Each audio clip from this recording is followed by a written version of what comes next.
오늘 함께 나누실 하나님 말씀은 요나서 말씀입니다. 요나 1장 1절에서 17절까지 말씀입니다. 제 성경으로 구약성서 1287페이지에 있습니다.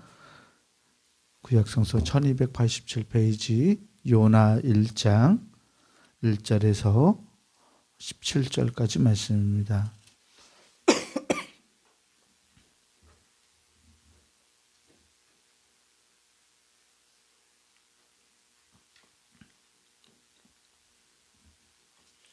말씀 제가 한 절 여러분들 한 절 나눠서 교독하겠습니다. 여호와의 말씀이 아미떼의 아들 요나에게 임하니라. 이르시되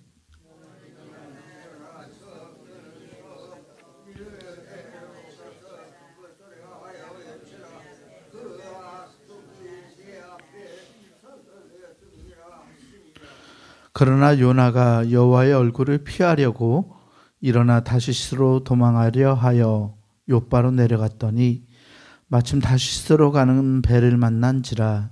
여호와의 얼굴을 피하여 그들과 함께 다시스로 가려고 뱃삭을 주고 배에 올랐더라.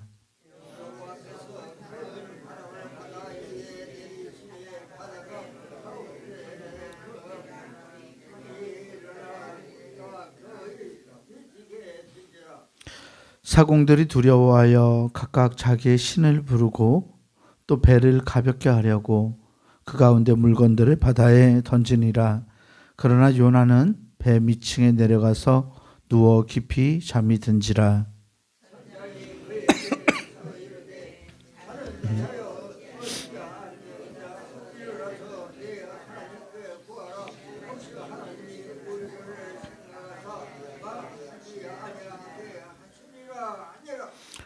그들이 서로 이르되 자 우리가 제비를 뽑아 이 재앙이 누구로 말미암아 우리에게 임하였나 알아보자 하고 곧 제비를 뽑으니 제비가 요나에게 뽑힌지라.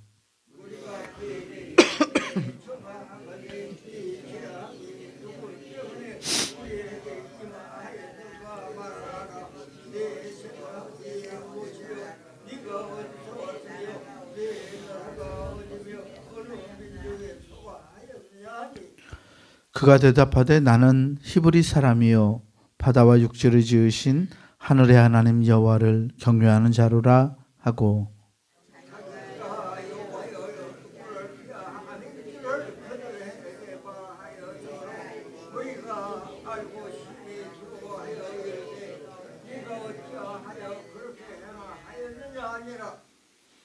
바다가 점점 흉흉한지라. 무리가 그에게 이르되 우리가 너를 어떻게 하여야 바다가 우리를 위하여 잔잔하겠느냐 하니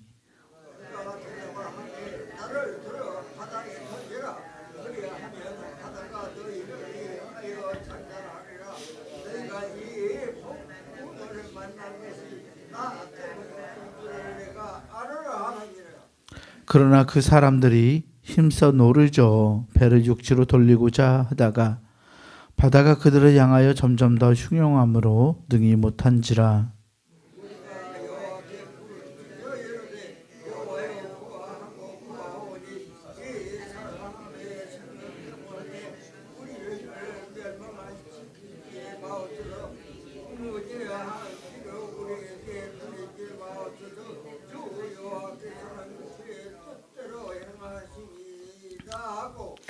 요나를 들어 바다에 던짐에 바다가 뛰노는 것이 곧 그친지라.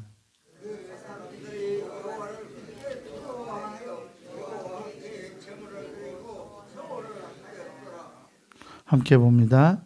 여호와께서 이미 큰 물고기를 예비하사 요나를 삼키게 하셨으므로 요나가 밤낮 3일을 물고기 뱃속에 있느니라. 아멘. 주님이 주시는 은혜와 평강이 오늘 새벽 하나님께 나아가는 우리 모두에게 함께하기를 주의 이름으로 축원합니다. 오늘 요나서 말씀을 읽었어요. 네, 많이 이 교회 학교를 다니는 교회 학교를 다녔던 사람들에게 가장 많이 뇌리에 남아 있는 말씀 중에 하나는 이 요나 이야기일 겁니다. 내용은 다 아시죠. 뜻도 다 아시죠. 네 장으로 구성되어 있는 이 요나 이야기는 어떤 우리의 믿음에 대해서, 그리고 우리의 마음과 믿는 이들의 마음과 우리 하나님의 마음이 얼마나 큰 차이를 가지고 있는지를 우리에게 보여주고 있는 말씀이기도 해요. 사람들에게 이 요나서가 유명한 이유는 뭐 요나가 물고기 뱃속에 동화 같잖아요. 굉장히 동화같이 물고기 뱃속에서 물고기에 먹혔다가 그 뱃속에서 3일 동안 있다가 다시 바다에서 육지로 던져지고, 또 놀라운 흥미롭고 좀 놀라운 이야기들을 사람들에게 전해주기 때문에 이 요나서를 사람들의 기억에 남아있지 이렇게 사람들의 기억에 이 요나서가 남아있지만, 사실 요나 이야기는 우리 사람들의 이야기라기보다는 하나님의 마음에 대한 이야기를 우리에게 전하고 있는 말씀이에요. 하나님이 얼마나 세상을 사랑하시는지, 그리고 하나님이 지으신 피조물들을 향하여서 그들을 구원하시기를, 그들에게 자비를 베풀어 주시기를 얼마나 원하시는지 그 아버지의 마음을 깨닫게 하는 말씀입니다. 오늘 1장은 우리가 읽었는데 요나가 하나님의 부르심을 받고 도망가는 이야기예요. 하나님의 말씀이 어느 날 아미떼의 아들 요나에게 임합니다. 하나님이 2절에 보니까 이렇게 이야기하세요. 너는 일어나 저 큰 성읍 니느웨로 가서 그것을 향하여 외치라. 그 악독이 내 앞에 상달되었음이니라 하시니라. 아멘. 하나님이 직접 이 선지자를 택하여서 명령을 전하죠. 선지자의 이름이 요나예요. 이 요나라는 말은 비둘기라는 뜻이에요. 비둘기는 겁이 많고 또 단순하고 속이기 쉬웠던 새로 당시 사람들에게는 통했다고 합니다. 요나가 겁이 많고 속이기 쉽고 이렇게 단순한 사람처럼 그려지죠. 그런데 오늘날의 의미에서 비둘기는 평화를 전달하는 의미를 가지고 있잖아요. 우리들에게는 그런 의미에서도 요나라는 이름이 굉장히 적절한 것 같아요. 하나님께서 요나를 보내세요. 비둘기를 세상에 화평을 전하시기 위해서 하나님이 선지자를 보내죠. 하나님과의 평화를 위해서 죄악이 많은 사람들에게 말씀을 전할 수 있는, 그리고 회개할 수 있는 사람을 보냅니다. 니느웨의 악독에 대해서 그 악독이 하나님께까지 전해졌노라고, 그러니까 그들에게 가서 외치라고, 회개할 것을 외치라고 말씀하자 3절에 보니까 요나가 여호와의 얼굴을 피하려고 일어나 다시스로 도망하려 하여 욥바로 내려갑니다. 다시스로 가는 배가 마침 마련되어 있었고 하나님의 얼굴을 피해서 그가 다시스로 가려고 뱃삭을 주고 배에 올라탑니다. 하나님의 얼굴을 피하려고 요나가 가죠. 하나님의 얼굴이 뜻하는 것은 하나님의 은혜를 뜻하기도 하지만 이 당시 사람들에게 이 얼굴을 피하려고 간다라는 말은 다른 곳으로 가잖아요. 남부 스페인 쪽으로 가는 배를 타고 가요. 오른쪽으로 가야 되는데 왼쪽으로 가는 형편인데, 이 다시스라는 곳은 세상의 끝이라고 알려진 곳인데 세상의 끝으로 피해 갑니다. 이 사람들에게, 고대인들에게 어떤 생각이 있었냐면 이 영역을 주관하는 신들이 나눠져 있다라고 생각을 했어요.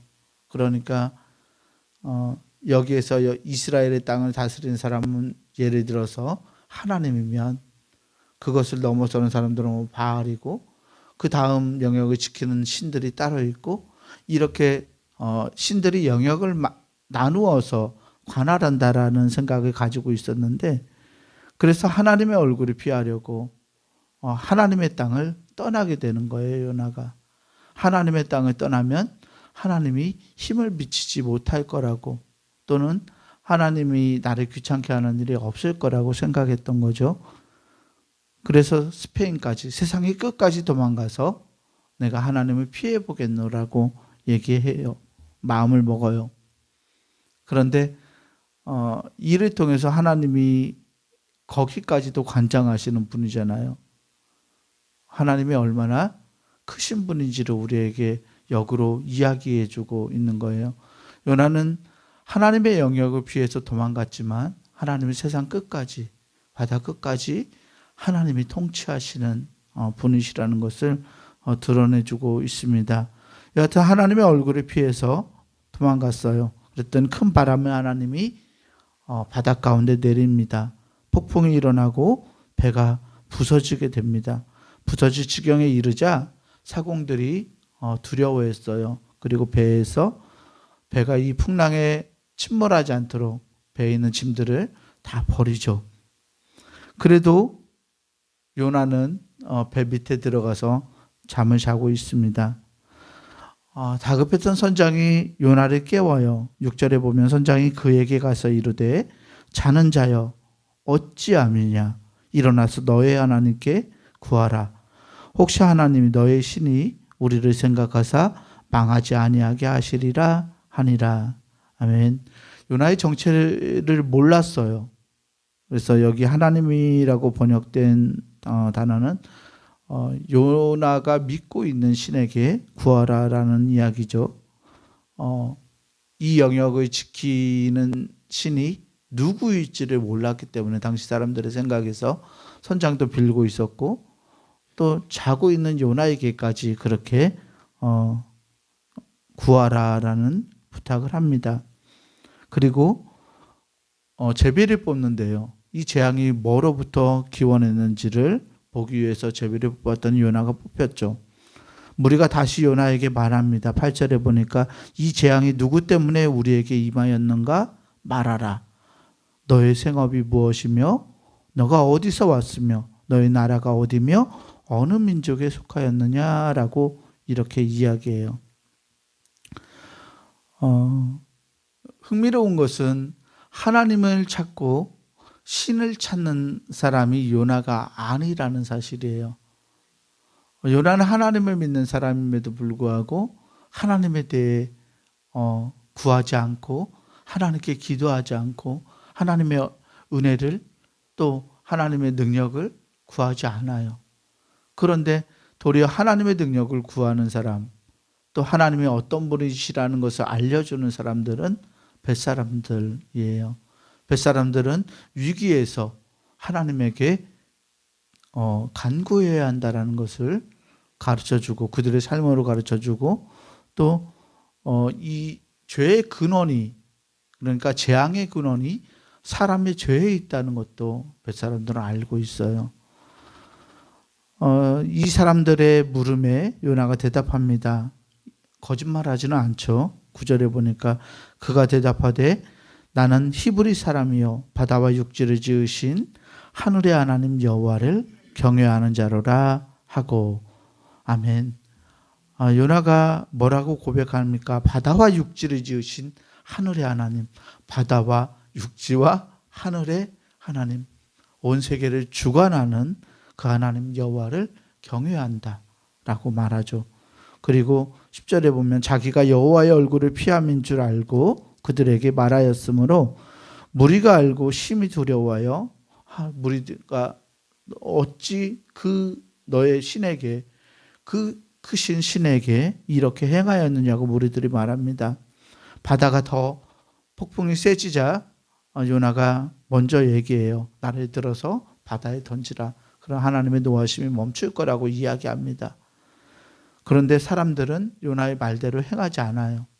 요나를 죽이지 않기 위해서 13절 말씀을 보면 심서 노를 저어서 배를 육지로 돌리고자 합니다. 왜 그랬을까요? 만약 이것이 하나님으로 인한 재앙이라면, 잘못을 저질렀어도 하나님의 예언자를 바다에 빠뜨리는 일이 자기들에게는 더 위험한 일이 될 수 있다는 것을 알지 않았을까요? 감히 하나님의 예언자를. 그래서 살리기 위해서 노력합니다. 그리고 무리들이 이렇게 고백하죠. 14절 말씀 보니까 무리가 여호와께 부르시자 이르되 여호와여 구하고 구하오니 이 사람의 생명 때문에 우리를 멸망시키지 마옵소서. 무죄한 피를 우리에게 돌리지 마옵소서. 주 여호와께서는 주의 뜻대로 행하심이니이다 하고. 아멘. 그들이 하나님을 찾습니다. 그리고 요나를 들어서 바다에 던지니까 바다가 잠잠해집니다. 사람들이 그것으로 끝난 것이 아니에요. 16절 말씀을 보면 그 뱃사람들은 하나님을 크게 두려워하여 하나님께 제물을 드리고 서원을 했다라고 말하고 있어요. 이들이 오히려 요나보다 더 좋은 신앙을 보여주고 있죠. 17절 말씀에도 여호와께서 이미 큰 물고기를 예비하사 요나를 삼키게 하셨으므로 요나가 밤낮 3일을 물고기 뱃속에 있으니라. 아멘. 1장 말씀을 통해서 하나님이 어떤 분이신지를 요나의 입술이 아니라 이 뱃사람들의 입술을 통해서 그리고 그 행동을 통해서 보여주고 있습니다. 뱃사람들은 이방인이었지만 하나님의 어떤 분이신지 그리고 하나님이 얼마나 두려우신지 천지를 주관하시는 분이라는 것을 깨닫게 됩니다. 우리도 뱃사람들을 통해서 하나님의 성품에 대해서 알게 되고 요나를 통해서도 하나님이 얼마나 이 세상을 사람들을 하나님이 만드신 세계를 사랑하시는지를 보여주고 있는데요. 이후에 이어지겠지만 이 요나가 품었던 세상에 대한 생각과 하나님의 생각이 다르다는 것을 계속 요나서를 통해서 깨닫게 됩니다. 우리가 믿고 신앙하는 하나님을 우리는 잘 안다고 생각해요. 그런데 사실 우리보다 하나님을 명시적으로 믿지 않는 사람들이 더 하나님의 뜻에 대해서 알게 되는 경우들도 왕왕 있습니다. 우리가 우리의 지식으로 우리의 마음으로 하나님을 제한하기보다 온 세계를 통해서 드러나는 하나님의 놀라운 능력과 은혜와 권능을 우리의 삶에서 인정하고 하나님을 하나님답게 고백하고 경외할 수 있는 하나님의 사람들이 다 되기를 주의 이름으로 간절히 축원합니다. 기도하겠습니다. 사랑과 은혜의 하나님 감사합니다. 우리를 믿음의 사람으로 부르시고 주님을 믿고 주님을 신앙하며 예배하는 자로 삼아주시니 감사합니다. 하나님, 우리가 믿음을 가지고 하나님을 이야기하지만 때로는 우리보다 더 많은 더 놀라운 고백들을 자연과 다른 우리의 이웃들이 하는 것도 보게 됩니다. 하나님, 우리의 생각으로 우리의 짧은 편견으로 하나님을 제한하는 하나님의 사람들이 되지 않도록 우리를 인도하여 주시옵소서. 하나님의 뜻 앞에서 겸손하게 겸비하게 엎드려지고 주님의 뜻에 순종할 수 있는 믿음의 사람들이 되게 하셔서 우리를 통해 이루시는 하나님의 놀라운 영광과 역사를 보게 하여 주시옵소서.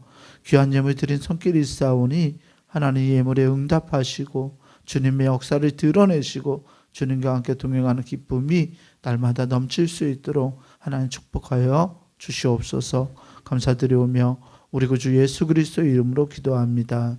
아멘.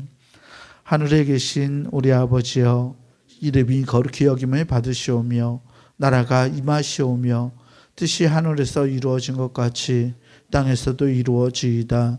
오늘 우리에게 일용할 양식을 주시옵고 우리가 우리에게 죄 지은 자를 사하여 준 것 같이 우리 죄를 사하여 주시옵고 우리를 시험에 들게 하지 마시옵고 다만 악에서 구하시옵소서. 나라와 권세와 영광이 아버지께 영원히 있사옵나이다. 아멘.